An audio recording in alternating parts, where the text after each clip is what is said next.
উনি কয়েকটা ভুল তথ্য দিয়েছেন, আমি সেগুলো একটু মানে জবাবটা দেওয়া দরকার। এজাজ সাহেবের ব্যাপারে বলেছেন যে এনসিপি নেতা, এখন উনি তো বিএনপি নেতা, এর বাইরে কিন্তু কোনো পদ ওনার আছে কিনা জানি না, তার বাইরে আবার উনি এখন সরকারে গেছেন রিসেন্টলি, তো বিএনপি নেতা কোনো পদ না, মানে হতে পারে না আর কি। তো এনসিপি নেতাও কোনো পদ না, হয় আপনি যুগ্ম আহ্বায়ক, যুগ্ম সদস্য সচিব, সাংগঠনিক সম্পাদক, কিছু একটা। আপনি দেখাতে পারবেন কোনো নথিপত্র যে এজাজ সাহেবের এনসিপিতে অমুক পদ ছিল? তিনি জাতীয় নাগরিক কমিটিতে ঢুকেছিলেন, যখন তিনি ওখানে যাবেন তার আগে তিনি পদত্যাগ করেছেন, কারণ কনফ্লিক্ট অফ ইন্টারেস্ট যেন না হয়। এটাই তো রেওয়াজ, এটাই নিয়ম। আপনি গভর্নমেন্টে পোস্টে বসছেন, আপনি যদি কোনো দলীয় পদ থাকে আপনি সেটা ছেড়ে দেবেন। আপনি কি করছেন? আপনি প্রশাসক বসিয়েছেন ঢাকা উত্তরে, ঢাকা দক্ষিণে, কাদেরকে বসিয়েছেন? দলের পদধারী নেতাদেরকে। সমস্ত জেলা পরিষদে কাদেরকে বসিয়েছেন? দলের পদধারী নেতাদেরকে বসিয়েছেন। এটার ব্যাপারে তাদের কথা হচ্ছে রাষ্ট্র পরিচালনা করতে গেলে তাদেরকে লাগবে। আর একজন জাতীয় নাগরিক কমিটিতে ছিলেন, পার্টিতে না।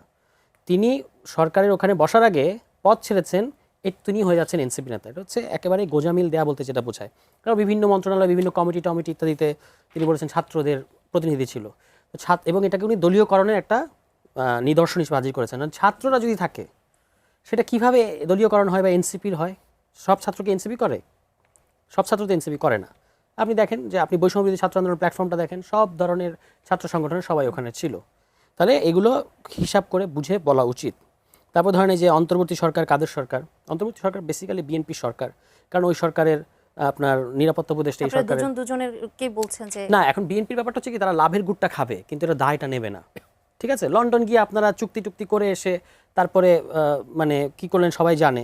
আপনাদের নিরাপত্তা উপদেষ্টা এই সরকারের মানে পররাষ্ট্র মন্ত্রী, ওই অ্যাটর্নি জেনারেল এখানে হচ্ছে আপনার আইনমন্ত্রী, ওখানে বিরাট চেয়ারম্যান, এখনও বিরাট চেয়ারম্যান, এরকম সচিব, ওই যে আজকে নাসিমুল গনি সাহেবের আরও 1 বছর বাড়ানো হলো, ওই সচিব, একই সচিব, অসংখ্য উদাহরণ দেওয়া যাবে। কিন্তু তবু সুবিধাটা আপনি নিলেন, কিন্তু বলবেন এটা এনসিপি জামাত সরকার। এটা হচ্ছে তাদের ওই যে আড়াল করার একটা চেষ্টা আর কি। মবের ব্যাপারে বলেছে, মবের ব্যাপারে নাকি জিরো টলারেন্স।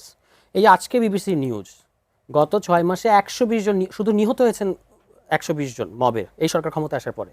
এবং আগের সরকার একটা নাজুক পরিস্থিতিতে সব কিছু ইনস্টিটিউশন ভেঙে গেছে, একটা সরকার পলাতক, একটা সরকার পালিয়ে গেছে, পতন ঘটেছে, তারপরে দায়িত্ব গ্রহণ করে একটা স্বতঃস্ফূর্ত মব কোথাও কোথাও হয়েছে, কেউ অস্বীকার করে না।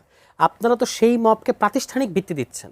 আপনি আমি যে এটা উদাহরণটা একটু আগে দিলাম, যে ইউএনওদেরকে আজকে মানে কিভাবে অপমান অপদস্থ করতেছে, কারা করছে? বিএনপি লোকজন করছে। মানে এজলাসে গিয়ে নিউজ হয়েছে ইয়েতে আপনার সম্ভবত চাঁপাইনবাবগঞ্জে, যে জামিন দিচ্ছে না বলে বিচারকের উপর চড়াও হয়েছে বিএনপি যুবদলের ক্যাডাররা।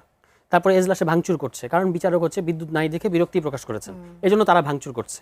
তো এই মবকে তো আপনারা প্রাতিষ্ঠানিক ভিত্তি দিয়েছেন। এরকম উদাহরণ আরও অসংখ্য দেওয়া যাবে। এই যে 2 দিন আগের খবর, নিউ মার্কেটে যুবদল এবং ছাত্রদলের মধ্যে বা যুবদল অথবা বিএনপির মধ্যে চাঁদার ভাগাভাগি নিয়ে মারপিট, এবং সেখানে বহিষ্কার করা হয়েছে। বহিষ্কার, ওকে, কিন্তু আপনি সেখানে কি করলেন? আপনি সেখানে শহীদ প্রেসিডেন্ট জিয়াউর রহমানের ছবি পর্যন্ত ভাঙচুর করলেন। আপনারা বিরাট বিএনপি সৈনিক, জিয়ার সৈনিক, কিন্তু জিয়ার ছবি ভাঙচুর করতেছে, বেগম খালেদা জিয়ার ছবি ভাঙচুর করতেছে। তো যারা মবের প্রাতিষ্ঠানিক ভিত্তি দিয়েছে, তারা যদি ওই সময়কার নাজুক একটা সরকারের সময় কিছু বিচ্ছিন্ন মবের ঘটনাকে উদাহরণ হিসেবে টানে আর নিজেদের ব্যর্থতাকে ঢাকতে চেষ্টা করে, এটা তো মানুষ মেনে নেবে না।